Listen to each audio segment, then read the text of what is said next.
Hi everyone, welcome to student corner. இன்னைக்கு நம்ம என்ன டாபிக் டிஸ்கஸ் பண்ண போறோம்னு பார்த்தீங்கன்னா டிவிடெண்ட் பாலிசி, டிவிடெண்ட் மாடல்ஸில் வால்டர்ஸ் மாடல்லேருந்து ஒரு ப்ராப்ளம் டிஸ்கஸ் பண்ண போகிறோம். So Walter's model actually Walter's மாடல்னா என்ன அப்படின்றது நம்மளுக்கு தெரியணும். ஸோ என்னோட ப்ரீவியஸ் வீடியோவில் பார்த்தீங்கன்னா வால்டர்ஸ் மாடல்னா என்னன்னு சொல்லியிருப்பேன். ஸோ வால்டர்ஸ் ஆக்சுவலி பார்த்தீங்கன்னா டிவிடெண்ட் மாடல், டிவிடெண்ட் தியரிஸில் totally we have three models, Walter's model, Gordon's model and Modigliani Miller model, MM model. So இதில் பார்த்தீங்கன்னா theories of irrelevance, theories of ரிலவன்ஸ்ன்னு பிரிச்சிருக்காங்க. ஸோ டிவிடெண்ட் தியரிஸ்னாலே டிவிடெண்ட் பாலிசினால ஒரு கம்பெனியோட market value of firm affect ஆகுமா ஆகாதா அப்படின்றத டிஸ்கிரைப் பண்ணுறது தான் டிவிடெண்ட் தியரிஸ் இல்லைன்னா டிவிடெண்ட் மாடல். ஸோ அதில் பார்க்கும்போது ரிலவன்ட் தியரிஸில் பார்த்தீங்கன்னா வால்டர்ஸ் மாடலும் கார்டன்ஸ் மாடலும் வரும். So they are arguing that டிவிடெண்ட்னால கண்டிப்பாக market value of firm, market price of the market price per share எல்லாமே அஃபெக்ட் ஆகும் அப்படின்னு சொல்றது தான் தியரிஸ் ஆஃப் ரிலவன்ஸ். ஸோ அது வால்டர்ஸ் மாடலும் கார்டன்ஸ் மாடலும் ஆர்கியூ பண்றது. Whereas Modigliani Miller model approach பார்த்தீங்கன்னா மோடிக்லேனி MM ஹைபோதேசிஸ்ன்னு சொல்றோம். ஸோ அதில் பார்த்தீங்கன்னா theories of irrelevance, that there is no relationship, dividendனால டிவிடெண்ட் டிஸ்ட்ரிபியூஷன்னால கம்பெனியோட மார்க்கெட் வேல்யூ அஃபெக்ட் ஆகாது, மார்க்கெட் பிரைஸ் அஃபெக்ட் ஆகாது, only based upon its earnings potentiality, இதை பேஸ் பண்ணி தான் value of the firm will get affected அப்படின்னு சொல்றது MM மாடல். ஸோ இது ஆல்ரெடி என்னோட ப்ரீவியஸ் வீடியோவில் தியரி பார்ட்டில் டிஸ்கிரைப் பண்ணியிருப்பேன். ஸோ அந்த வீடியோ போய் பார்த்தீங்கன்னா உங்களுக்கு பெட்டராக அண்டர்ஸ்டாண்ட் பண்ணிக்கலாம்.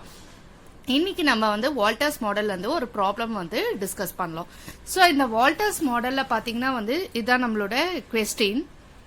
ஸோ இதுல பாத்தீங்கன்னா the cost of capital and rate of return on investment of Bob Limited are 20% and 30% respectively. The company has 1,50,000 equity shares of rupees 10 each outstanding. And earnings per share EPS is 10%, 10 rupees. Calculate the value of the company in the following situations. Use Walters model and comment on the results. So first one, no retention, and second one 50% retention, and third one is 100% retention. So இந்த மூணு சுச்சுவேஷன்லயும் நம்மள Walters model கீழே ப்ராப்ளமா work out பண்ண சொல்லியிருக்காங்க. So நம்மள என்ன கேட்டிருக்காங்கன்னு பாத்தீங்கன்னா வேல்யூ ஆஃப் தி கம்பெனி கேட்டிருக்காங்க. ஸோ இதுல பாத்தீங்கன்னா என்னென்ன இன்ஃபர்மேஷன் நம்மளுக்கு கொடுத்துருக்காங்கன்னு பாத்தீங்கன்னா cost of capital. So cost of capital அப்படின்றது பாத்தீங்கன்னா it is generally denoted by K. So the minimum required rate of return that an investor expects from the company. So investor expect பண்ணக்கூடிய அந்த rate of return தான் நம்ம cost of capital சொல்றோம். And rate of return on investment. So அந்த company invest பண்ண போறாங்க பாத்தீங்களா? So அதுல இருந்து கிடைக்கக்கூடிய returns rate of return which is denoted by R. So இந்த ரெண்டு இன்ஃபர்மேஷன் கொடுத்திருக்காங்க. So இந்த ரெண்டு இன்ஃபர்மேஷனும் ஃபர்ஸ்ட் நம்ம எழுதிக்கலாம். ஸோ பார்த்தீங்கன்னா கொஸ்டின்லேருந்து நம்ம அப்டைன் பண்ண information K, cost of capital பார்த்தீங்கன்னா நம்மளுக்கு 20% கொடுத்துருக்காங்க. So just write it out 20%. And then பார்த்தீங்கன்னா rate of return which is denoted by R, small letter R, that is 30%. And then next, whatever information is given, the company has 1,50,000 equity shares of rupees 10 each. So எவ்வளவு number of equity shares இருக்குன்னா 1,50,000 equity shares of rupees 10 each இருக்கு. and EPS பாத்தீங்கன்னா rupees 10. So EPS is rupees 10 given. So next என்ன information பார்க்கலாம். Calculate the value of the company if in the following situations. Use Walters model and comment on the results. So Walters model. So Walters model ஓட formula என்னன்னு பாத்தீங்கன்னா market price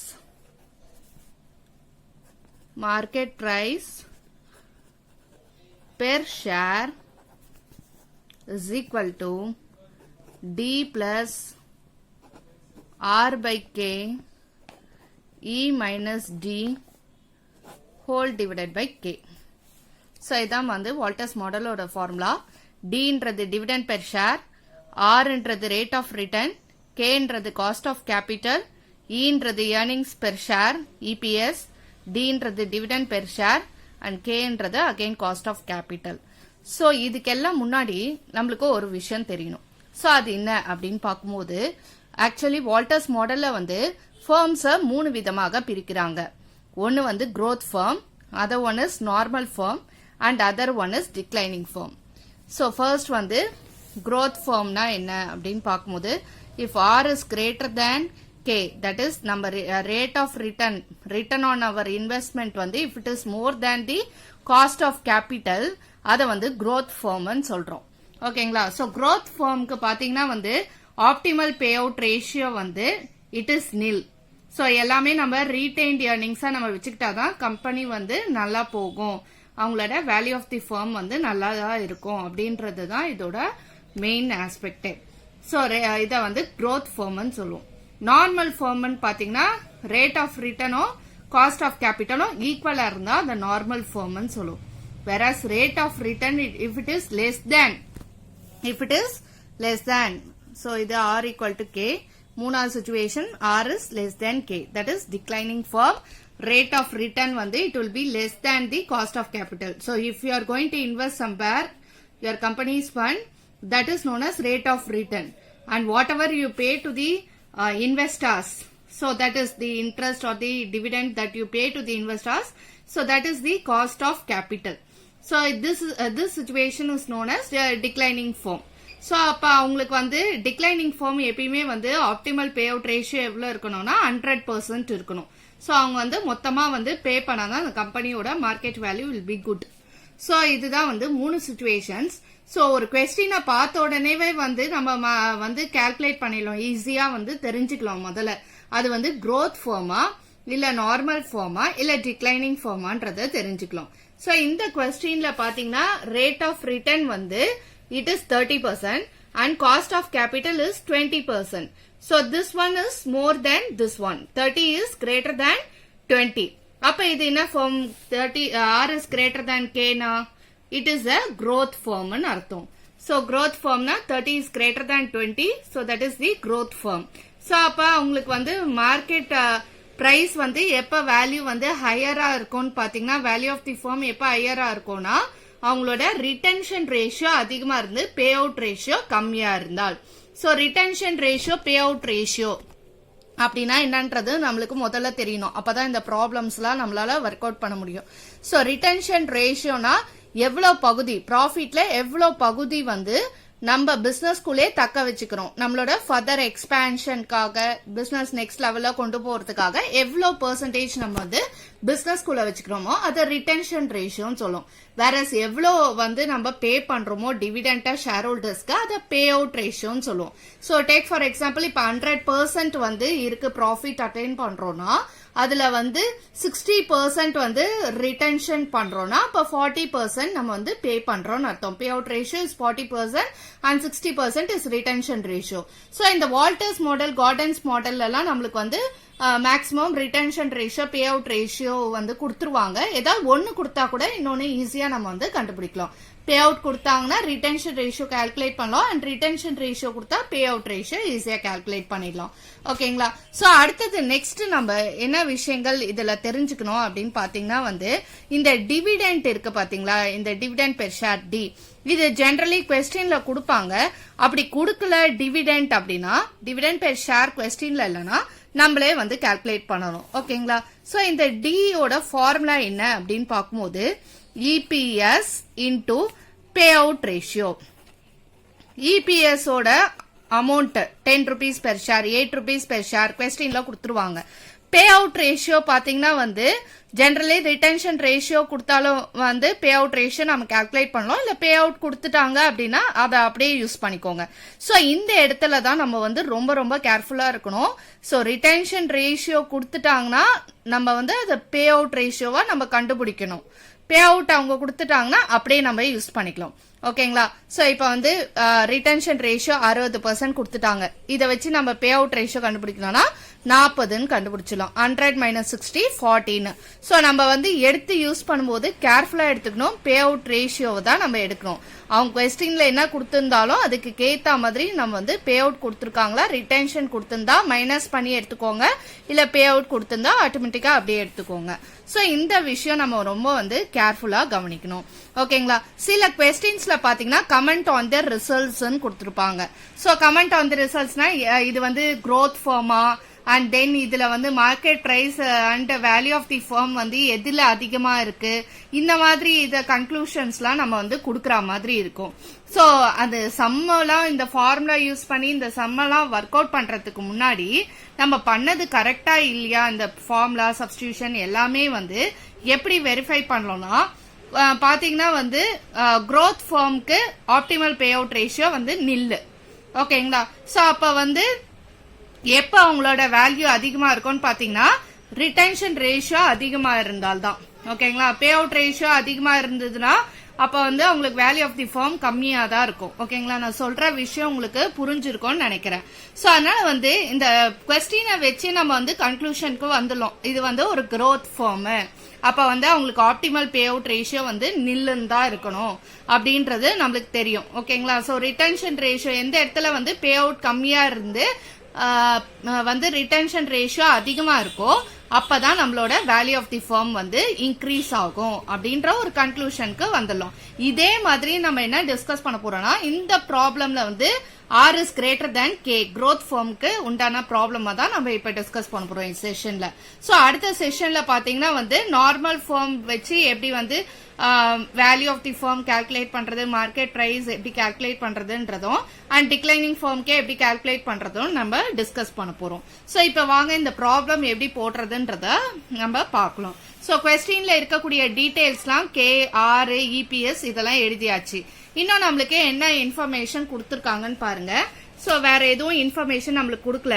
number of equity shares கொடுத்துருக்காங்க and then EPS கொடுத்துருக்காங்க, value of தி கம்பெனியை கண்டுபிடிக்க சொல்லியிருக்காங்க. So 3 சிச்சுவேஷனா கொடுத்துருக்காங்க பாருங்க.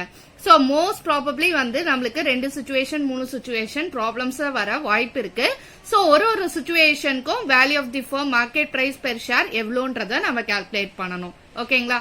சோ ஃபர்ஸ்ட் பாத்தீங்கன்னா வந்து they have given no retention. no retention சிச்சுவேஷன்ல நம்மளோட மார்க்கெட் பிரைஸ் எவ்வளோ per share and value of the company எவ்வளோ அப்படின்றத கால்குலேட் பண்ணணும். இதே மாதிரி மற்ற 2 சிச்சுவேஷனுக்கும் கால்குலேட் பண்ணணும். சோ ஃபர்ஸ்ட் வந்து நம்ம நோ ரிட்டென்ஷன் அப்படின்ற சிச்சுவேஷனுக்கு எப்படி கால்குலேட் பண்ணலாம்ன்றத பார்க்கலாம். சோ இப்ப பாத்தீங்கன்னா வந்து ஃபார்முலா ஆல்ரெடி நம்ம வந்து எழுதியாச்சு எப்படி கால்குலேட் பண்ணோன்றத. சோ வாங்க இப்ப வந்து எப்படி ஒர்க் அவுட் பண்றதுன்றத பார்க்கலாம். சோ இப்ப பாத்தீங்கன்னா வந்து நம்ம என்னென்ன டீடைல் கொடுத்திருக்காங்கன்னு எழுதிட்டோம். இந்த டீடைல்ஸ்ல பாத்தீங்கன்னா வந்து டீன்ற இன்ஃபர்மேஷன் அதாவது டிவிடெண்ட் பெர் ஷேரை கொடுக்கல. Some of the questions they would have mention. கொஸ்டின்ல கொடுக்கல அப்படின்னா இந்த ஃபார்முலா யூஸ் பண்ணி ஃபைண்ட் அவுட் பண்ணிக்கோங்க. சோ இப்ப பாத்தீங்கன்னா வந்து டி எப்படி கால்குலேட் பண்ணுவோம், EPS into pay out ratio. இப்ப நம்ம போட போறது ஃபர்ஸ்ட் சிச்சுவேஷனுக்கு. ஓகேங்களா. சோ அதாவது வந்து நோ ரிட்டென்ஷன்ற சிச்சுவேஷனுக்கு தான் நம்ம இப்ப கால்குலேட் பண்ண போறோம். சோ நோ ரிட்டென்ஷன்னா என்னது, அப்ப வந்து 0% ரிட்டென்ஷனே வந்து கிடையாது. அப்ப என்ன அர்த்தம், 100% வந்து அவங்க பே அவுட் பண்ண போறாங்கன்னு அர்த்தம். ஓகேங்களா. 100% பே அவுட் பண்ண போறாங்க. ஓகேங்களா. சோ 100% ஒரு growth firm வந்து 100% they should not pay out because they have to retain the funds in their business. Okay. So அது வந்து ரொம்ப முக்கியமான விஷயம். அப்ப வேல்யூ வந்து கம்மியா தான் வரும். சோ வாங்க எப்படி போடுறதுன்றத பார்த்துட்டு கன்க்ளூஷனுக்கு வரலாம். So no retention 100% pay out இதுல இருந்து கண்டுபிடிச்சிருக்கோம். சோ இப்ப வந்து நம்மளோட ஃபார்முலா பாத்தீங்கன்னா இபிஎஸ் எவ்வளோ 10 rupees, பே அவுட் ரேஷியோ எவ்வளோ 100%. சோ 100%னா என்ன அர்த்தம், 100/100 அர்த்தம். So this gets cancelled. So rupees 10 per share தான் நம்மளோட dividend per share. So இப்ப dividend calculate பண்ணியாச்சா. இப்ப இந்த ஃபார்முலா மெயின் ஃபார்முலால ஈஸியா நம்ம சப்ஸ்டிட்யூட் பண்ணிக்கலாம். So நம்மளோட ஃபார்முலா என்ன, market price per share is equal to dividend எவ்வளோ 10 rupees and R எவ்வளோ 30%. So 30% நம்ம 30 divided by 100 எழுதுறதை விட 0.30 ஸ்ட்ரெயிட்டாவே எழுதிக்கலாம். And then K பாத்தீங்கன்னா வந்து 20% கொடுத்திருக்காங்க questionல. So 20%க்கு பதிலாக 0.20, அதாவது 20 divided by 100ல, அதனால 0.20 நம்ம எழுதிக்கலாம். அடுத்தது நெக்ஸ்ட் வந்து he minus d into e minus d. ன்றது எவ்வளோ? EPS 10 rupees. And d ன்றது எவ்வளோ? அதுவும் வந்து 10 rupees. So அப்பனா எவ்வளோ வரும் நம்மளுக்கு? 10 minus 10. So அதை வந்து எழுதிக்கோங்க. And then next divided by K. K ன்றது எவ்வளோ? 20%. So 20% பாத்தீங்கன்னா வந்து again 20 divided by 100 0.20. So இப்போ எழுதுங்க வந்து calculation part பண்ணுங்க. First என்ன பண்ணுங்க? 10 plus அப்படியே எழுதிக்கோங்க. எழுதிட்டு 0.30 divided by 0.20 ரெண்டுத்தையும் டிவைட் பண்ணுங்க. டிவைட் பண்ணிட்டு 10 minus 10 எவ்வளோ? 0 தான். ஸோ இப்போ எதோட 0 இது மல்டிப்ளை பண்ணாலும் நம்மளுக்கு 0 தான் வரும். ஸோ அதனால ஒன்றும் பிரச்சனை இல்லை. 10 plus 0ன்னு எழுதிக்கோங்க. ஓகேங்களா? So divided by 0.20. ஓகே, இப்போ 10 divided by 0.20 எவ்வளோ வருதுன்னு கால்குலேட்டரில் போட்டு பாருங்க, உங்களுக்கு தெரியும். ஸோ எவ்வளோ வருதுன்னா ₹50. So market price per share வந்து when no retention is there in the business, அந்த கம்பெனிக்கு மார்க்கெட் பிரைஸ் வந்து எவ்வளோனா ₹50 இருக்கு. ஸோ இப்போ அடுத்தது இதுலேயே வந்து வேல்யூ ஆஃப் தி ஃபர்ம் நம்ம கால்குலேட் பண்ணலாம். ஸோ எப்படி வேல்யூ ஆஃப் தி ஃபர்மை கால்குலேட் பண்ணுறது, அதோட ஃபார்முலா என்ன? வேல்யூ ஆஃப் தி கம்பெனி இல்லை ஃபர்ம் என்ன ஃபார்முலானா market price per share, market price per share into number of equity shares. Market price per share into number of equity shares. ஓகேங்களா? So இப்போ market price எவ்வளோ? Just now we calculated ₹50. And number of equity shares எங்க இருக்கும் அப்படின்னு பார்த்தீங்கன்னா நம்மளோட questionல 1,50,000 இருக்கும். So இதான் நம்மளோட number of equity shares. So அதை எடுத்துட்டு வந்து அப்படியே நீங்க என்ன பண்ணுங்க, 1,50,000 போட்டுக்கோங்க நம்பர் ஆஃப் ஈக்விட்டி ஷேர்ஸ். இப்போ இது ரெண்டையும் மல்டிப்ளை பண்ணால் உங்களுக்கு 75 lakh உங்களுக்கு வேல்யூ கிடைக்கும். ஸோ 75 lakhன்றது தான் நம்மளோட வேல்யூ ஆஃப் தி ஃபார்ம். ஓகேங்களா? ஸோ இப்போ அடுத்தது நெக்ஸ்ட் இதே மாதிரி வந்து நம்ம என்ன பண்ணோம், செகண்ட் சிச்சுவேஷனுக்கு கால்குலேட் பண்ணுவோம். ஸோ ஃபர்ஸ்ட் சிச்சுவேஷனுக்கு நம்ம என்ன பண்ணியிருக்கோம், நோ ரிட்டன்ஷன்ட்டு மார்க்கெட் ப்ரைஸ் பெர் ஷேரும் and then value of the ஃபார்மும் கால்குலேட் பண்ணியிருக்கோம். இதே மாதிரி என்ன பண்ணுங்க, செகண்ட் சிச்சுவேஷனுக்கு கால்குலேட் பண்ணுங்க. ஸோ செகண்ட் சிச்சுவேஷன் பார்த்தீங்கன்னா 50% ரிட்டன்ஷன் தெரியுது. ஸோ 50% ரிட்டன்ஷன், ஓகேங்களா? ஸோ 50% ரிட்டன்ஷன் போது எவ்வளோ வந்து நம்மளுக்கு மார்க்கெட் ப்ரைஸும் வந்து and then value of the ஃபார்மும் எவ்வளோ வருதுன்றத பார்க்கலாம். ஸோ இப்போ செகண்ட் சினாரியோக்கு நம்ம போடலாம். ஸோ பார்த்தீங்கன்னா வந்து செகண்ட் சிச்சுவேஷன் வந்து 50% ரிட்டன்ஷன். ஸோ 50% ரிட்டன்ஷன்னா என்ன அர்த்தம்னா 50% பே அவுட்னு அர்த்தம். எப்படி இந்த 50% பே அவுட் நம்மளுக்கு கிடைச்சது? 100% ப்ராஃபிட்ல 100%ல 50% ரிட்டன்ஷன்னா அப்போ பேலன்ஸ் வந்து 50%. It is known as the pay out ratio. ஓகேங்களா? இப்போ நம்மளுக்கு டிவிடெண்ட் கிடையாது இந்த சம்ல. டிவிடெண்ட் கொடுத்துட்டாங்கன்னா பிரச்சனை இல்லை, இல்லைன்னா நம்ம தான் EPS into pay out ratio போடணும். ஓகேங்களா? ஸோ இப்போ பார்த்தீங்கன்னா வந்து EPS into pay out ratio, EPS எவ்வளோ? ₹10 கொஸ்டினில் கொடுத்துருக்காங்க. இப்போ பே அவுட் எவ்வளோ நம்மளுக்கு? 50%, தட் இஸ் 50 divided by 100. ஓகேங்களா? ஸோ இது கேன்சல் ஆகிடும் and this one and this one will get cancel. So ₹5 per share, dividend வந்து ₹5. இப்போ நம்மளோட ஃபார்முலா என்ன? ஸோ ஃபார்முலா வந்து must market price per share. Okay, market price per ஷேரோட formula என்ன? D plus R by K E minus D the whole divided by K. ஓகேங்களா? So இப்போ D எவ்வளோ நம்மளுக்கு? ₹5. அண்ட் தென் R பார்த்தீங்கன்னா வந்து கொஸ்டின்ல ஏற்கனவே மென்ஷன் பண்ணது தான். R வந்து இந்த கொஸ்டின்ல பார்த்தீங்கன்னா காஸ்ட் ஆஃப் கேபிட்டல் வந்து 20% அண்ட் R வந்து 30%. R வந்து 30%.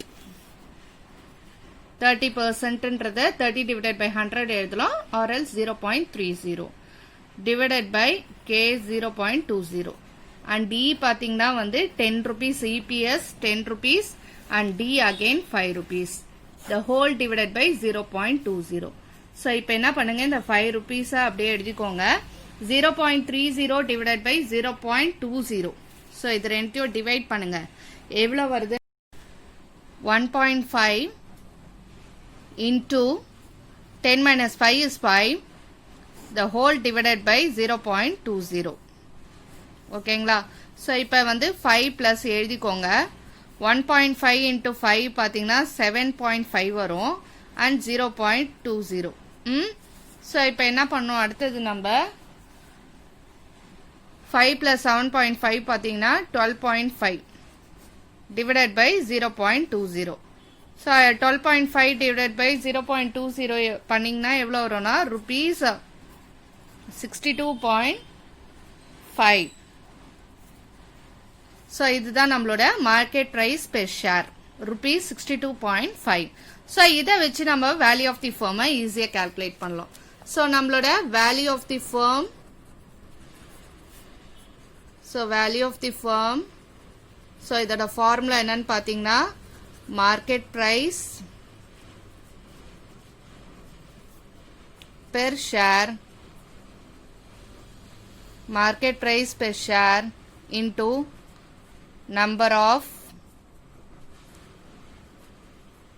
equity shares so what is the market price per share பாத்தீங்கன்னா 62.5 and number of equity shares பாத்தீங்கன்னா 1,50,000 so 1,50,000 equity shares of that company so இது ரெண்டையும் multiply பண்ணீங்கன்னா you will be getting your value of the firm so calculatorல போட்டு பாருங்க so value of the firm பாத்தீங்கன்னா 93,75,000 வரும் so this is the value of the firm when that company has 50% retention okay so 50% payout பண்றாங்கன்னு அர்த்தம் இப்ப third சிச்சுவேஷனுக்கு இதே மாதிரி வந்து ஃபார்முலா யூஸ் பண்ணி கால்குலேட் பண்ணுங்க தேர்ட் சினாரியோ என்னன்னு பாருங்க क्वेश्चनல 100% ரிட்டென்ஷன் 100% ரிட்டென்ஷன்னா அப்ப என்ன அர்த்தம் மொத்தமா ரீடைன் பண்றாங்க பிசினஸ்க்குள்ளன்னு அர்த்தம் சோ 100% ரீடைன் பண்றாங்கன்னா அந்த கம்பெனி அப்ப 0% பே அவுட்னு அர்த்தம் பே பண்ணவே இல்ல டிவிடெண்ட் அப்படின்னா growth firmக்கு வந்து இதுதான் ஆப்டிமல் பே அவுட் ரேஷியோ 0% தான் நில்லு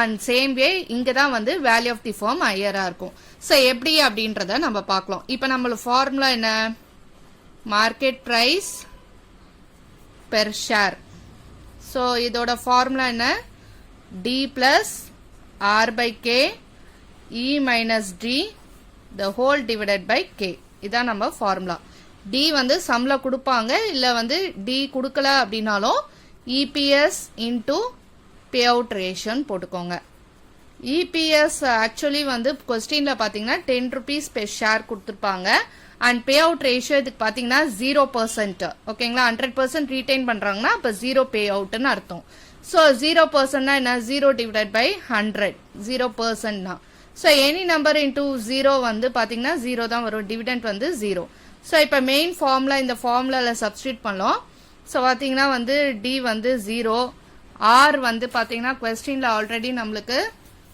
கொடுத்திருப்பாங்க R வந்து 30% so that is 0.30 K பாத்தீங்கன்னா cost of capital that is 20% 0.20 E வந்து பாத்தீங்கன்னா 10 rupees dividend வந்து பாத்தீங்கன்னா 0 இப்பதான் கால்குலேட் பண்ணுவோம் and whole divided by பாத்தீங்கன்னா வந்து again K so that is 0.20 so இப்ப பாத்தீங்கன்னா 0 plus இது ரெண்டையும் டிவைட் பண்ணுங்க 0.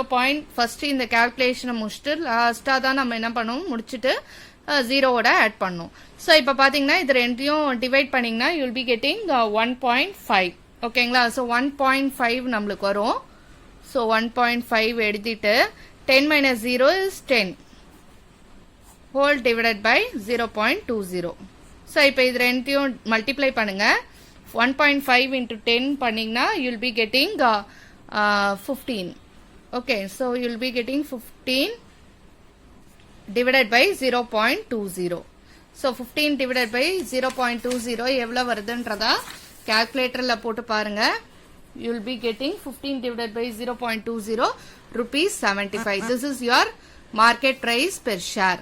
And after finding out market price per share, you find out the value of the firm. So value of the firm oda formula enna? Market price per share into number of equity shares. So this is our formula. So value of the firm கண்டுபிடிக்கணும்னா market price per share just now we calculated 75 rupees and number of equity shares பாத்தீங்கன்னா 1,50,000 கொடுத்திருக்காங்க. வந்து இது ரெண்டுத்தையும் இப்ப multiply பண்ணீங்கன்னா you will be getting the value of the firm. So our value of the firm பாத்தீங்கன்னா வந்து 11,25,000. ஓகேங்களா? So இதுதான் நம்மளோட value of the firm நம்ம calculate பண்ணிருக்கிறது. இப்ப இதை வச்சு நம்ம வந்து comment on the results கொடுத்தாங்கன்னா you can write a conclusion. So what conclusion you are arriving? First of all from the question அப்படின்னு பார்க்கும்போது question வந்து rate of return if it is greater than K, R is greater than K, then it is known as the growth firm. growth firmக்கு என்ன இதுன்னு பாத்தீங்கன்னா Walters மாடல்ல ஒரு கம்பெனிக்கு growth firm-ஆ இருந்ததுன்னா நம்மளோட ஆப்டிமல் பே அவுட் ரேஷியோ வந்து ஜீரோவா இருக்கணும். சோ 0% பே பண்ணும்போது தான் நம்மளோட வேல்யூ ஆஃப் தி ஃபர்ம் வந்து அதிகமா இருக்கும். ஓகேங்களா? சோ இப்போ நீங்க கம்பேர் பண்ணீங்கன்னா உங்களுக்கே தெரியும். சோ இப்போ ஃபர்ஸ்ட் சிச்சுவேஷன் என்னது? பேமெண்ட் ஃபுல்லா பண்றாங்க. ஓகேங்களா? சோ ஃபுல்லா டிவிடெண்ட் பே பண்றாங்க. சோ அப்ப வேல்யூ ஆஃப் தி ஃபர்ம் எவ்வளவுன்னு பாத்தீங்கன்னா மார்க்கெட் பிரைஸ் வந்து 50 ஆகும் and value of the firm 75 லாக்கோ இருக்கு. அதே கம்பெனி வந்து 50% பே பண்ணும்போது அவங்களுக்கு வேல்யூ ஆஃப் தி ஃபர்ம் வந்து 50% பே பண்ணும்போது அவங்களோட வேல்யூ ஆஃப் தி ஃபர்ம் பாத்தீங்கன்னா வந்து 93,75,000. 50% ரீடைன் பண்றாங்க. சோ மொத்தமா ஃபர்ஸ்ட் பே பண்ணாங்க. அப்புறம் 100%ல இருந்து 50% மட்டும் பே பண்ணிட்டு 50 ரீடைன் பண்ணும்போது கூட நம்மளோட வேல்யூ ஆஃப் தி ஃபர்ம் கொஞ்சம் அதிகரிச்சிருக்கு. ஓகேங்களா? சோ ஃபுல்லா பே பண்றதை விட 50% பே பண்ணும்போது வேல்யூ அதிகரிச்சிருக்கு. சோ அதே 100% ரீடைன் பண்ணும்போது அதாவது 0% பே அவுட் பண்ணும்போது அவங்களோட வேல்யூ ஆஃப் தி ஃபர்ம் பாத்தீங்கன்னா 11,25,000 ஆக இன்னும் அதிகரிக்குது. சோ ஃபைனல் கன்க்ளூஷன் என்னன்னா this company is a growth firm because R is greater than K and அவங்களோட வேல்யூ ஆஃப் தி ஃபர்ம் எப்ப அதிகரிக்குதுன்னா when there is retention 100% retention and 0% payout இருக்கும்போது அவங்களோட value of the firm பாத்தீங்கன்னா it is getting increased rupees 11,25,000. so இந்த மாதிரி conclusion கொடுக்கலாம். hence that firm is a growth firm because R is greater than K and its value of the firm will get increased to rupees 11,25,000. இப்பதான் வந்து அவங்களோட market பிரைஸும் அதிகரிச்சிருக்கு, value of the ஃபர்மும் அதிகரிச்சிருக்கு அப்படின்ற மாதிரி நீங்க வந்து கன்க்ளூஷனை வந்து எழுதலாம். சோ ஹோப் இந்த செஷன் மூலமா எப்படி வந்து growth firmக்கு வந்து டிஃபரெண்ட் சிச்சுவேஷன்ஸ்ல எப்படி வந்து அவங்களோட வேல்யூ ஆஃப் தி ஃபர்மும் மார்க்கெட் பிரைஸ் பெர் ஷேரும் எப்படி வந்து இருக்கு அப்படின்றத வந்து இந்த செஷன் மூலமா நம்ம தெரிஞ்சுக்கிட்டோம். நம்மளோட நெக்ஸ்ட் செஷன்ல பாத்தீங்கன்னா வந்து நார்மல் ஃபர்ம்ஸ்ல எப்படி வந்து வேல்யூ ஆஃப் தி ஃபர்ம் வந்து எப்படி வந்து ஒரே இது ஸ்டாண்ட் ஸ்டில்லா எப்பயுமே வந்து டிஃபரெண்ட் சிச்சுவேஷன்ஸ்ல எப்படி இருக்கு நார்மல் ஃபர்ம் அப்படின்றத வந்து டிஸ்கஸ் பண்ணலாம். Thank you so much.